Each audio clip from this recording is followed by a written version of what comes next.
gentlemen, welcome back to the Stage Dive Podcast. My name is Steve, and we have another album request. We will be focusing on the self-titled album of The Offspring. The Offspring was formed in 1984 from Garden Grove, California of the US of A. They are known for their punk, skate punk, pop punk, and hardcore style of music. They have released a total of 9 records. Today, we will be focusing, as you already know, on the self-titled album. Recommended by my good buddy, my good pal, my good friend, George. The Offspring's self-titled album was released on June 15, 1989 through Nemesis Records. The personnel consists of Brian Keith Holland, aka Dexter Holland, on vocals and guitar, Kevin John Weisman, aka Noodles, on guitar, Gregory David Crisell, aka Greg K, on bass, and Ronald Welty, aka Ron, on drums. The album art. The discontinued version consists of a man with long hair where his hand is striking towards your face, while his chest explodes with the alien character holding up a guitar. The reissued cover consists of a blurred up face with a black background. I am most likely wrong, but there's another blurred section where it seems to be a dog or a koala bear in the background. So how I rate these albums? I rate tracks by marking them out of 1. I mark them quarterly, tally up the points, and get a percentage. So let's begin.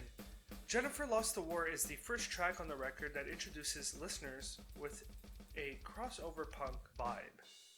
The structure of the song is aggressive with an addition of a miniature solo.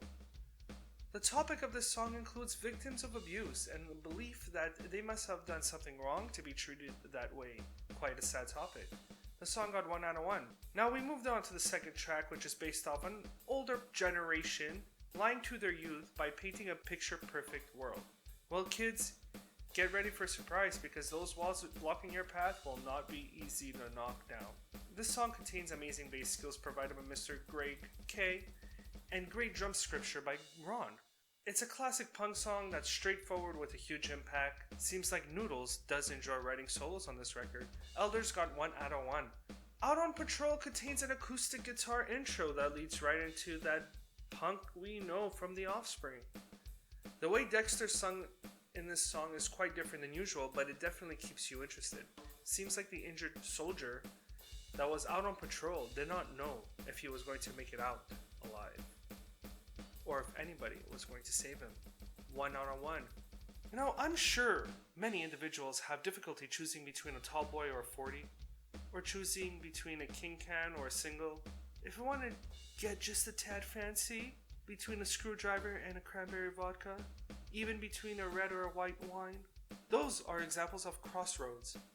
Well, in this case, in this particular song, it's about the crossroads in a relationship. Crossroads contains very interesting drum techniques and a great lead on bass. I found Crossroads one of the more complex songs written on this record. It's very impressive. 1 out of 1. What's great about The Offspring is that they have amazing bass leads. Greg K does such a superb job. Demons is another classical punk song that's aggressive both instrumentally and vocally. Dexter sung the song really well, and this track even contains a surfer feel to it. So is this song about a sacrifice for the dead? I'll let you decide for yourself. 1 out of 1. Oh, Beheaded. A detailed description of a murder spree. Another straight up punk song that's violent with loads of transitions. 1 out of 1. Now Tehran. It's about the war in Iran. This song does feel unstructured, but it still manages to keep listeners interested. And because of the way it's written, it got a 0.75 out of 1. I have a question for y'all. Are you having issues in your relationship? Well, 1,000 Days is a song for you. It's straightforward, it's aggressive, and it's classic punk. But it did get a 0.5 out of 1. Blackball is not a song about drugs. I believe it's a song based on restricting yourself because you're not part of the norm.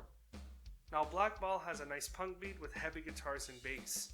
Again, the fact that it's so similar to other tracks, you start to lose slight interest, and it got a 0.5 out of 1. Track 10, I'll Be Waiting. I'll Be Waiting has an old school rock and roll intro that jumps right into a motherfucking punk beat. It's well sung and right into your face. Good transitions and fills. This song has quite an amount of deep references to how what some people consider friends or significant others that stab you in the back, as well as how some people we think are friends who are actually nothing more but acquaintances, as well as how people fantasize about a certain life scenario, but it turns out to be everything they wish it wasn't. 1 out of 1. The final track, track 11. This song was removed in 2001 from future album sales, and you'll know why. Did you ever listen to a song that has a funky beat blending in well with a punk sound that's also aggressive with a loud solo and great vocal capabilities? What if this particular song contains lyrics that bash the government for their behavior or make fun of the anarchist mentality, or maybe even both? Well, that's what Kill the President is for. The song got 1 out of 1. Tallied up the points at 89%. This album contains amazing bass work from Greg K. He leads a good amount of the songs. Dexter was still able to include the aggressive vocal capability in his singing. Noodles now allowed his fans to enjoy his solo skills and eerie guitar structure, while Ron did an excellent job with his complex drum beats. This record contained great transitions and very well written punk songs. Now, The Offspring was actually the first punk band I got into. The first song I ever heard from them was Pretty Fly for a White Guy from the Americana record. They are such a talented group, and the fact that they are still around today is such an amazing thing to experience. I've seen The Offspring live, a good amount of times, I can't even tell you. And the shows that I'm going to bring up are the ones that had a huge impact on me, especially the one at Montebello Rockfest where they performed Ixnay on the Ombre and Americana live in its entirety. George got to experience Ixnay live, and we just had an absolute blast of that show. That's actually one of our top records from The Offspring. I also got to see Smash in its entirety at Heavy MTL, where there was this plastered man who was definitely abusing narcotics that wanted to toss me around in the pit for fun.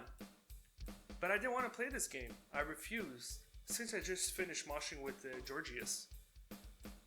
Also, I wasn't sure if he was going to launch a little vomit bath on me. It also crossed my mind that maybe he might have had Nick Cage rage and tried to fight me. He was getting aggressive after me saying no repetitively over 5 times. Anyways, I took care of it in a professional manner. But yeah, the last time I saw The Offspring was in Laval of 2019, I believe, with Fred. And there's also a whole podcast on that, so check it out. The Offspring has great light shows, fun concerts, the pits are fun, crowd is amazing, it's an older crowd with a bit of younglings, and honestly, they never fail to perform. They are tight live, they have extra musicians now, and they're doing a great job. And I gotta say, I am excited for the new Offspring album. Apparently it might be a double record. One side with classic Offspring songs, and a second disc with experimental work. Hope to hear that record soon, and I hope to see them live again as soon as possible. My name is Steve. Thank you all for listening to this Stage Dive podcast. I hope you enjoyed this album review, and don't forget to stay punk and stay metal. You gotta keep them separated. Oh shit, that just clicked. That guy that just wanted to fucking fight me, or I guess like fake fight me, played that song. Imagine it happened during that song. Oh my god. Wow. Okay, bye. Fuck off.